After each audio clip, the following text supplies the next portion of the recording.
Everyone overestimates what they can do in a day and underestimates what they can do in a year. And for that reason, you need to follow focus and consistency.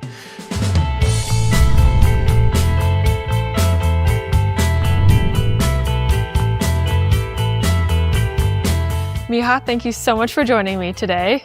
Happy to be here. So we are here to talk about your AI parcel startup, Bloq. Can you give me a little bit of a rundown about exactly what you are building today? Sure. So Bloq.it is a smart parcel locker provider. In a nutshell, we put lockers around so that people can collect their parcels. It's one of the industries that's becoming the most mainstream. When we started, we still had to explain people what lockers are for. So they would just tell them how we're different. And for people who are still kind of getting familiar with this industry, what are lockers mostly used for and the ones that you guys are providing today? Well, I think the user experience is very seamless, but that's one of the things that's the easiest one to replicate. Where we really have a lot of advantages is how our partners, so the couriers, so our clients, experience it. We integrate much faster than anyone else in the market. The data collection, the customization, just the level of flexibility that we offer, and also the hardware product, which is very unique in its capabilities. This is where we really excel. And are you mostly working with B2B clients, B2C clients? Like, who is your client base right now? Yeah, only B2B. So it's typically couriers. What we focus on today, it's last mile industry in Europe. We're looking to expand both geographically, but also in different market segments, such as retail, residential. And although B2C is not something we monetize, and these are not our clients, we're very proud of that today our lockers are already used more than 100 million times a year. So our lockers are more visited than the busiest airport in the world. Yeah. How did you get involved in this industry in the first place? Like, what inspired you to launch Bloq.it? Right. Yeah, it was quite an evolution and a few pivots after, but it all started just with a very simple pain that I had when I was enjoying my vacation on the beach and I had a need to store my belongings somewhere. And at that time I saw just one local having a stand and he was collecting those belongings. And at that point, I understood there's a need to have some kind of a space, maybe based on shared economy, that people can use for exchanging of items, pickup of packages, storing the belongings, and an idea of lockers then evolved based on that. Yeah. What did it look like when you first started this company versus how do you function today? Oh yeah, I mean, it's different on every single level. So we started putting 4 lockers on the ground, which we owned, and we just tried to get some kind of a usage out of them. But as soon as we deployed them, it was a perfect timing. We deployed them on the ground. It was late 2019, roughly 7 years ago. All of a sudden, we started getting a lot of demand from businesses, logistic companies, couriers, retailers. And then in 2020, the COVID really hit and the e-commerce took off. And all of a sudden, we found ourselves with best product on the market in a rapidly growing industry that really needed lockers to optimize the last mile in all this basically growth of parcel volume. Mm-hmm. And so today you guys have the lockers themselves, but also the tech that powers them. Can you give me a little bit of an insight into like what that technology entails and like what tech capabilities you need to power a network like this? Right. So all in all, is a very complex operation. We don't own the lockers. We basically sell hardware and then we maintain them and we run the operating system on it. So many times Bloq.it feels like running 3 different companies simultaneously because we have a hardware company, we have a software company, and field operations. And we're doing this today across 10 different markets. Again, being used by hundreds of millions, and just managing all this has been a nightmare. And then scaling this company, both in people and just revenue, it's been, quite the journey, yeah. So you started with those 4 lockers that you guys owned. Who owns them now? Who are these partners that you're working with? Yeah, I mean, we're very proud. We work with all the big brands in Europe today. So we work with the likes of Vinted, InPost, DHL, GLS, TPD, Every here in UK. So just all of the big logistic brands are our partners today. And what technology is needed for them, like on a very practical level, when someone from DHL is going to be using the locker at hand? What technology is involved in that interaction? Well, there's a lot of hardware and software involved. So I can give you some pains that we're solving on every single level. For example, on the hardware level, one of the things you're noticing with increase of lockers around is that locations are becoming a problem. What Bloq.it's done, we're basically the only company today that provides a locker that is battery powered, so you don't need to have any issues with certifications or permits or look for the electric grid power. You can just place it anywhere and it has exactly the same functionalities of electric locker. When it comes to software, I mean, just by being much easier to integrate and provide the software suite, allowing the data collection, and once you're flowing 100 million of parcels, even such a simple feature such as capacity planning, so that the courier, when approaching a locker, knows there is availability, is already important. And it goes much deeper than that, yeah. How did you find out that all of these things were pain points for delivery companies? Was it like conversations you had? Did you do surveys? Like, how did all of this come up for you? Right. We're very fortunate to be working very closely with those customers of ours. Our customers are everything from our best critics to our best gatherers of market information. So we tend to work very close to them, both from just visiting them in person, but also just how we build up to the start of the project. And every time we tailor-made something for them, we realize this can really be applicable also to others. So this is how we really see the pain points. What have some of those conversations looked like? You mentioned that like if you tailor make it for one, it's probably relevant for other customers. Do you have examples of when that happened that now is like part of your mass market? Software gets very customized and the flows, but when it comes to hardware, when you face some challenges, some either countries, either these are as simple as just the weather conditions that you experience with one customer, that then you will have to replicate with another one if that is expanding to a new market.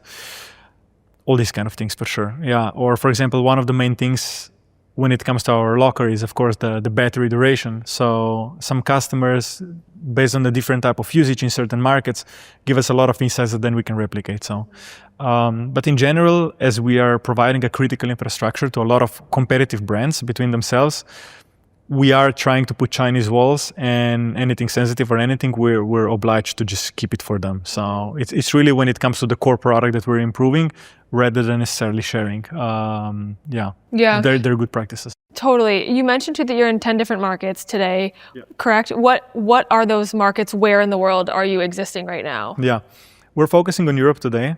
I think that's going to change. I think we might explore something else more aggressively. But today, our biggest markets are France, Germany, UK, Spain, Benelux, Italy, Portugal. So these are just, some of the markets that we have a strong presence. Where do you feel like expansion is going to happen? Will you make your way to the US? Will it be other parts of Europe? Like where's next? Yeah, we see a lot of movement there.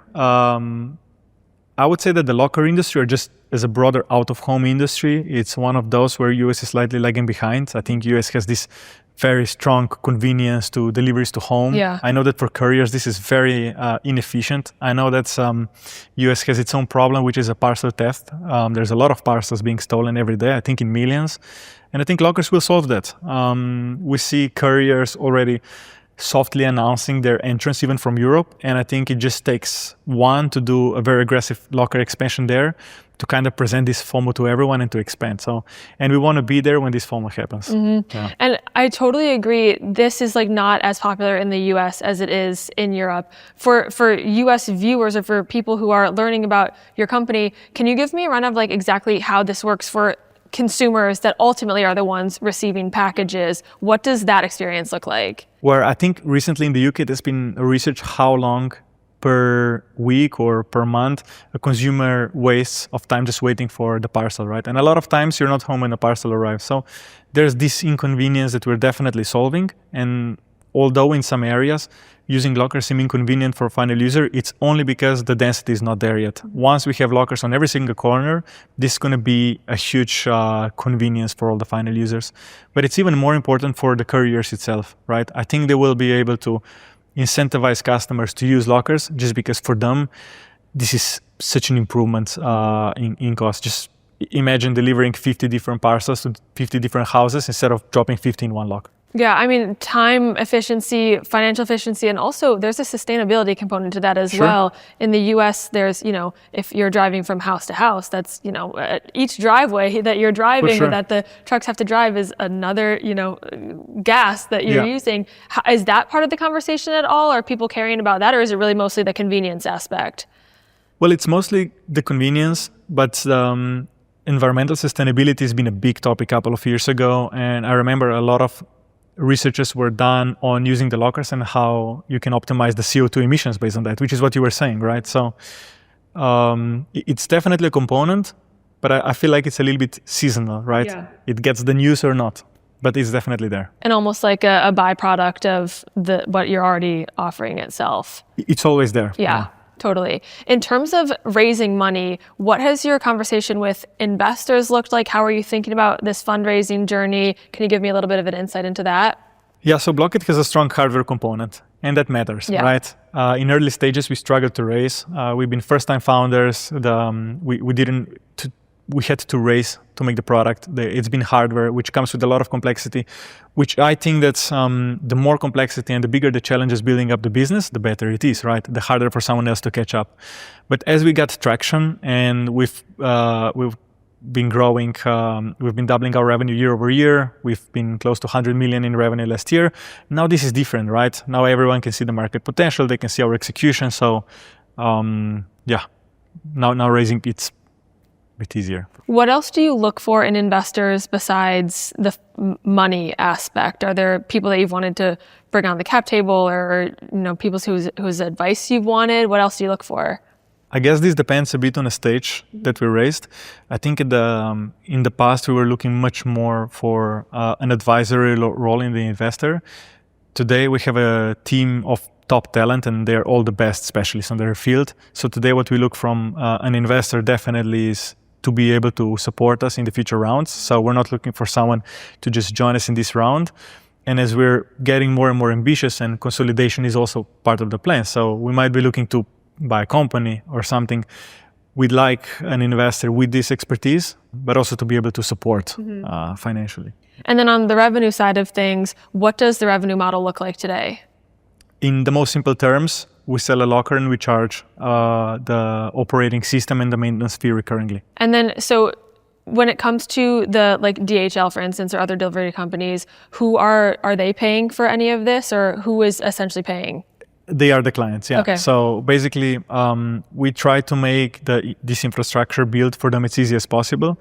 That means that they basically just send us the list of locations where they would like to have lockers, and we do everything else. So we manufacture the hardware, it comes with the operating system, it's maintained. So one of the positive or good examples I can mention is, for example, with Vinted, when they expanded to Spain, basically we just send this list of locations, and all of a sudden they had a presence in the new country, right? So how frequently are these lockers available? In terms of distance, are they on every street corner, like you mentioned? That's the goal, or how far are they from most people? Yeah, well, it really depends on geographical region. There are some countries in Europe that are really dense. Everyone is using Poland as an example because it has the size. Poland, I believe, has around 40 million people, but it has 50, 60,000 lockers already. So it's getting over one locker per 1,000 people. And if you just take this number and you extrapolate it across the whole Europe, it means Europe needs to have around 800,000 lockers still. But in some countries, it's maybe one locker per 10,000 people, right? So it really depends on the region, but I would say the most dense countries are around one locker per 1,000. Mm-hmm. And then as far as these metrics go, is that the sell to investors, or how are you pitching them the necessity of a company like yours? Yeah, so we know the lockers are going to be there. Every courier dropped doing the pilot projects. Everyone know that they need lockers, right? So there's definitely a very strong trend towards it. And when we talk about the market size, well, if there's around 200,000 lockers there today, and to match just the most dense countries today, you need 600,000 more. We're talking about over 6 billion in just the hardware market that's going to be there just in Europe, just in last mile in the next few years, right? So that's something that is our primary market, where we want to take half of it, and we believe we are in a position to do that. But simultaneously, we're going to be exploring the US, different market segments. So we've never been more bullish about the business than we are today, for sure. As a company that's manufacturing, these many components, what has been a challenge that you've run into, especially when you're pulling multiple components together, combining hardware and software? Is like there supply chain issues, tariff issues? What have been some challenges in like actually manufacturing these goods? If I could circle all the above, yeah, that would be great and more, for sure. I always say that our business is the hardest, but then I think everyone says this about their business. It has all potential issues, but then again, I think it's more important to embrace them and to say that if we're struggling with that, I'm sure everyone else is. And if we build a model and the framework in which we get even more resistance with this, then we're just building a gap compared to everyone else. So we welcome it, we try to predict all the issues, and we try to respond positively. Yeah. What do you think is the future of the manufacturing and industry side of this, of our economies? How is this industry changing? What are you expecting to see within the next couple of years that you guys at Bloq.it are getting ready for? Well, we can't avoid the AI topic, right? Yeah. As a company, we're building an AI department. So we're going to improve all areas. But when we talk about the manufacturing specifically, right, everyone's talking about putting robots in the factories. I mean, factories are very autonomous already. Currently we work with 6 different ones on a regular basis, and we can already see difference between them on how they're optimized. But if the robots are actually replacing people completely, then we're talking about a completely different way of manufacturing. So today it's very hard to predict how quickly that's going to happen. But I think manufacturing is going to look very different, and it's not going to have a lot of people involved in the process, obviously. What are your thoughts on that? Do you have any fears about it? No, not really. Okay.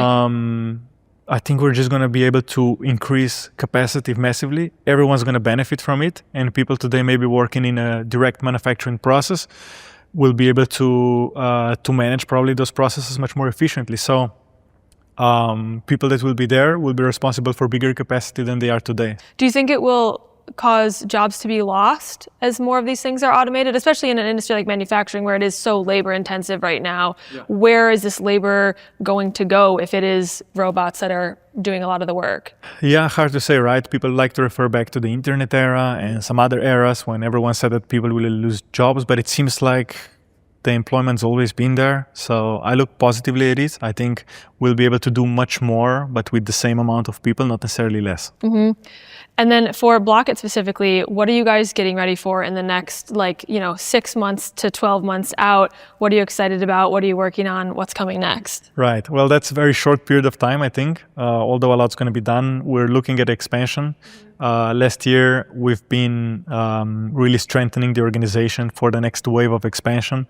For sure, we can see launching new products simultaneously, which is something we haven't been doing before in the past, and opening many geographical markets simultaneously as well. So these are 2 big topics the whole organization is preparing for. Yeah, that's exciting to hear about. My last question for you, you mentioned that as a first-time founder, unique challenges were presented to you. If you could tell yourself before you started or another first-time founder one piece of advice, what is the thing that you would tell them? What's been true for us is everyone overestimates what they can do in a day and underestimates what they can do in a year or in a longer period of time. This is super true. And for that reason, you need to follow focus and consistency. These are the 2 elements or 2 perspectives that we keep coming back to, and it always worked for us. So just be consistent and focused on what you're doing. Yeah. I love that. Yeah, days go by fast and years take a long time to come. So much can happen in that frame of time. And with consistency, you can achieve a lot in a 100%. Yeah. Well, thank you so much, Miha, for joining me. This was great to talk about you and learn about all you guys are building today. Thanks for having me.